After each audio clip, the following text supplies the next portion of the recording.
this week is the last week that I will have preceptors. I'll be by myself. I'm trying to bring, the fresh bob, the good moisturized face, and, a little gloss. Leadership will have you quitting your job quick.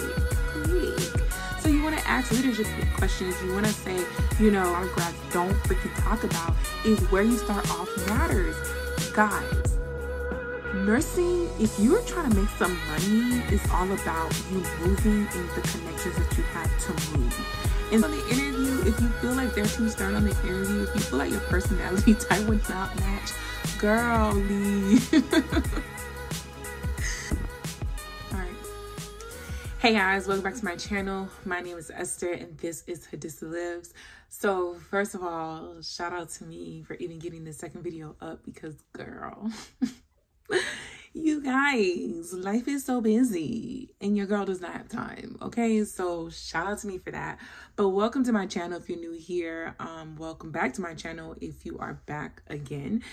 So right now, as you guys know, I passed the NCLEX, and so I'm currently in my residency program, and actually this week is the last week that I will have a preceptor, so I'll be by myself come next week.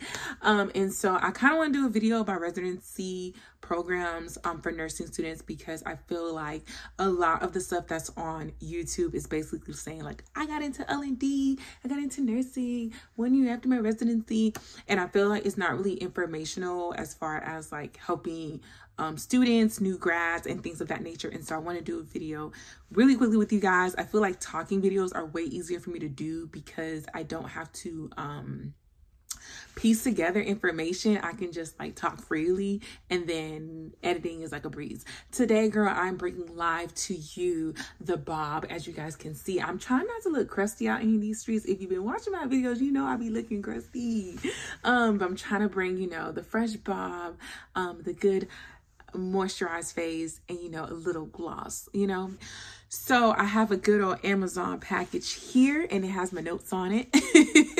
And so if you see me looking down, that's what I'm looking down for. So number one, when it comes to residency programs for nursing, is you want to start early. Most programs, they start their application cycle while we're in nursing school. And so for those of you who are kind of like, girl, I am stressed out about nursing school, I'm just trying to finish these classes, I don't even know what an NCLEX is.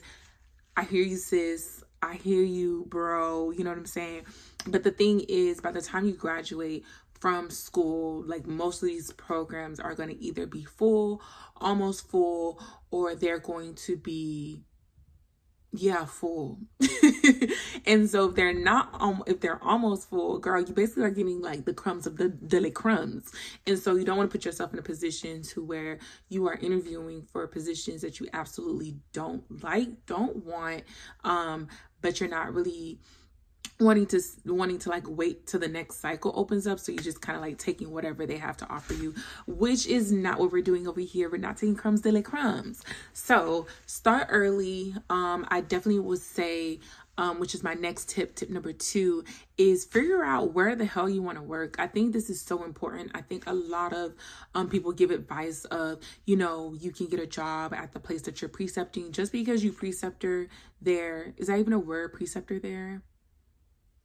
I think that's a term. We're going to say it's a term. Just because you do your preceptorship in nursing school at a hospital does not mean that you need to work there. I think it's definitely a great thing to do, to have a positive attitude, to be a team player, to girl, healthcare is so big, but it is so small. Okay. Managers just move to different hospitals. Coworkers just move to different hospitals in different positions. And so you always want to make sure that you are a team player, but that does not mean you need to stay there. So definitely do your research and figure out what the hell you want to work. What specialty do you want to do?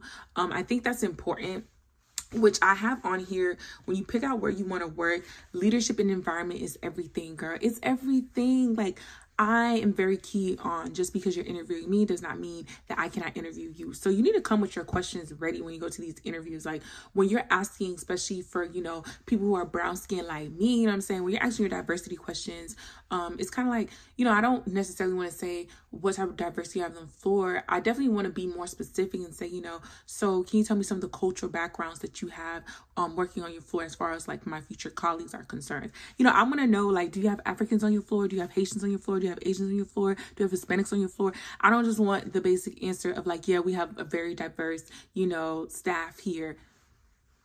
Get specific, you know what I'm saying? And so for you guys, I definitely want to say that you need to know what type of work environment, like what is a typical day like? How do you guys solve conflict, interprofessional, interdisciplinary conflicts as they arise? If you want to know what type of work environment that you're going into, because literally your interview is all you got. So you kind of want to see what kind of vibe they got going on the floor and stuff like that.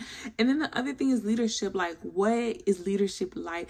I promise y'all, Lord, I'm going to say, I swear to God on everything. Leadership will have you quitting your job quick. So you want to ask leadership questions. You want to say, what is your leadership style? Like, are you an open door policy? Like, what does that look like? You want to ask, how do you guys do teamwork on your floor? Like, how do you manage? Like, if there's an issue on the floor, like, how do you solve conflicts? Like, you want to know these things. You want to know what type of leader you're walking into. Maybe if they stink on the interview, I don't even want to get hired. If they stink on the interview, if you feel like they're too stern on the interview, if you feel like your personality type would not match, girl, leave. But nonetheless, guys, a lot of us get a lot of push from our professors of, go ahead and make a good impression as your clinical rotation sites. Go ahead and get hired there. Girl, you may not want to work there. The location may be bad. The population that they serve may not be the population. For example, if you want to do peds, why the hell would you be working at a regular adult med surg floor? It makes no sense. And so you definitely want to pay attention to where you want to work. You want to do your research to figure out where you want to work. You want to do your research to figure out what type of population they serve and what type of specialties they allow new grads to work in. Not every hospital lets new grads work in step down. Not every hospital lets you work in PACU. Not every hospital lets you work in ICU. So you have to do your research ahead of time before application cycles open to figure out what is available to you and figure out where you fit in and where you want to work. I also think it's important, which a lot of grads don't freaking talk about, is where you start off matters. Guys, nursing, if you're trying to make some money, is all about you moving and the connections that you have to move. And so I say this because if you are not paying attention to where you want to work, you are not going to build the right network to be able to pivot and transition when you need to. Okay. And so this is really important. Working at the hospital that you want to work in, and working at the preferred floor that you desire, or even working on a team that may not be the specialty that you want to work in, but working in the hospital system that you want to work in, is important, because when it is time for you to do lateral moves, you can do them more easily versus you working at a hospital that you don't really care for. Maybe it's a community hospital, which is another problem, because maybe you're not getting the skills that you need to gain. And then now you're having to transfer to another new hospital system. You just basically like low key kind of shut down all the new networks that you built, because you haven't been there long enough to really build connections with people that are long lasting. Versus if you stay within a hospital system for at least a year, you're able to really like not only meet new people, but then also gain their network, because you're learning friends of other people's friends, you're learning peers of other people's peers. You're learning like who your manager is cool with that you cannot be cool with. It works to your advantage. And so I say that because it's really important, especially because if you're not working somewhere you want to work, you still need your manager at this point to do a reference for you. Like some managers are not willing to do a reference if you've worked there for less than a year, because it's like, well, we invested in you and you like dipped out on us like before we can get our return on investment. And so it's really important for you to apply to a position that you want to work, or at the very least apply to the hospital system that you want to work at, so that you can just be an internal transfer. I'm stressing that again because I feel like a lot of people don't make that a priority. And then when it's time to dip, it's a problem for several reasons. Another thing I said, apply to where you want to work, is because environment matters.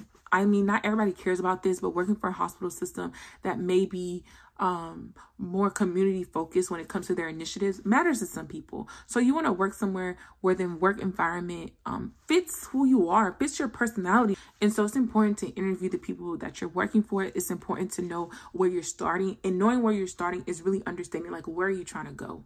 Like, if I'm starting off on med-surg, but I don't want to be in med-surg, what hospital system do I want to work for? Because that makes working med-surg more tolerable, because when I transfer, I'm going to be an internal transfer, but I'm going to be working for the hospital system that I enjoy working for. You know what I mean?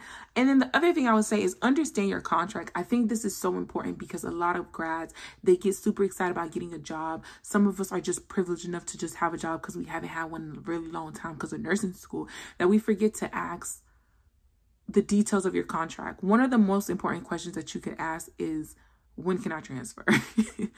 When can I transfer? And I say that because a lot of us don't get the position that we want. And so you need to know that after working here for 6 months, can I transfer? After working here for a minimum of a year, can I transfer? If it is a problem, sis, that may not be the position for you.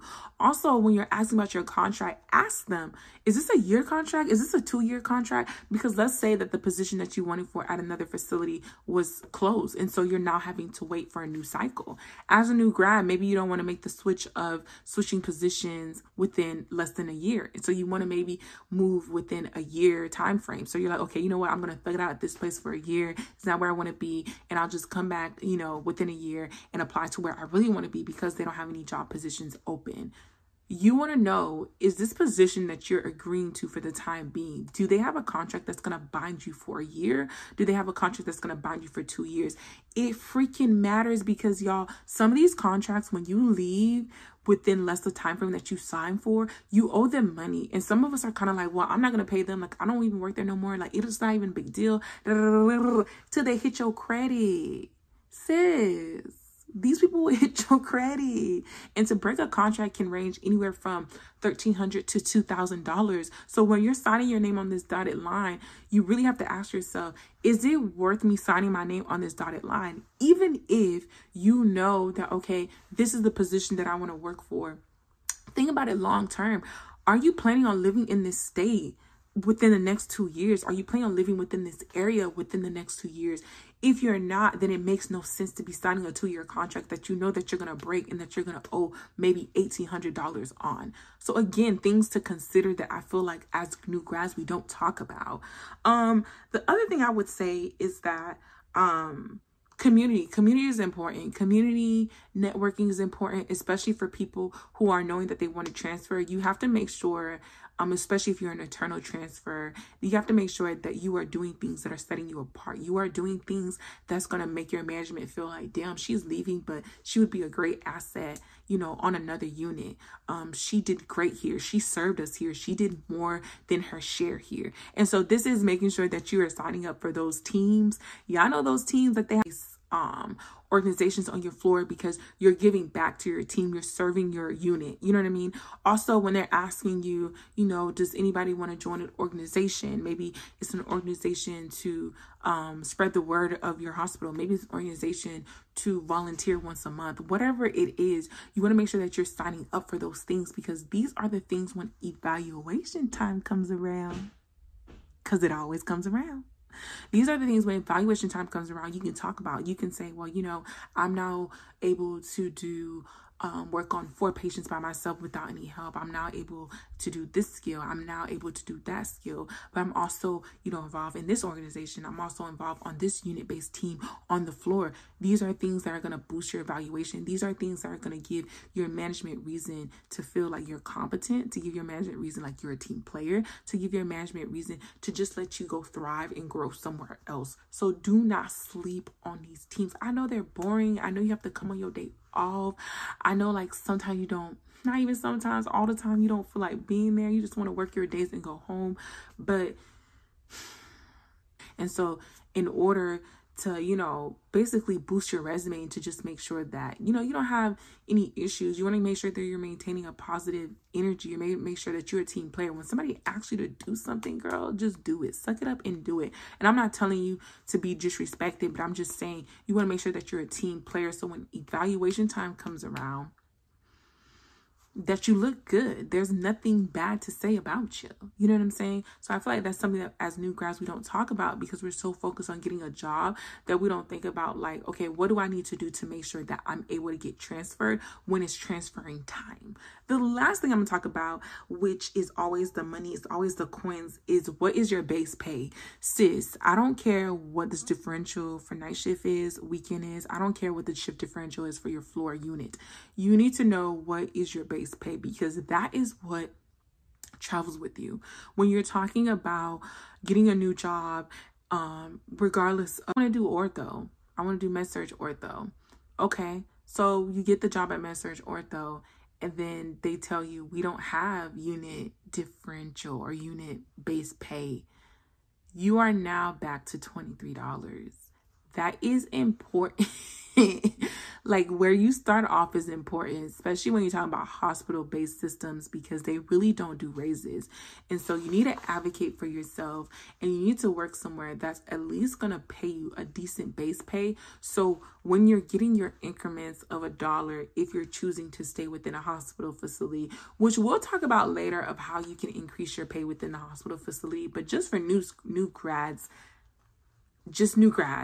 who are starting off new jobs, who are wanting to transfer within a year to the specialty that they want to, your base pay matters because if you are moving positions, you want to know, like, if they take this unit pay away, like, what am I left with? So you don't want to start at the bottom of the barrel. Like, you just don't want to do that. So base pay is important. Look at your base pay. If you don't like it, advocate for yourself, ask for more money. The only thing they could tell you, girl, is no. That's the only thing they can tell you is no, sis. So ask for more, ask for more, ask for more. Base pay matters. Do not get hung up on the shift differential, this unit differential, these weekend don't get hung up on none. Get hung up on what is my base pay, because your base pay is your starting marker. And when you move to a new position, wherever you're going, you're going to want to get paid more than that. You cannot jump from $23 an hour to $30 an hour if you're not even near that. You know what I'm saying? So I think that's all I have to share with you guys. I just wanted to chit chat with you guys really, really quickly. Just talk about some things I feel like people don't talk about. I don't know if these topics are like mundane topics or they're boring topics, but if you guys are interested in it. But definitely leave your comments down below of all the little tips that you feel like don't really make it to the social media streets. Yeah, that don't really make it to social media streets, and that you feel like you maybe as a new grad would like to have been more aware of or would have like to take it into consideration. These are just some of the tips that I found to be helpful. So again, apply early to know your environment, understand your contract, get involved on your unit, especially for my new grads who didn't get the position that they wanted, get your dream job. And lastly, pay attention to your base pay because it matters. Your base pay matters.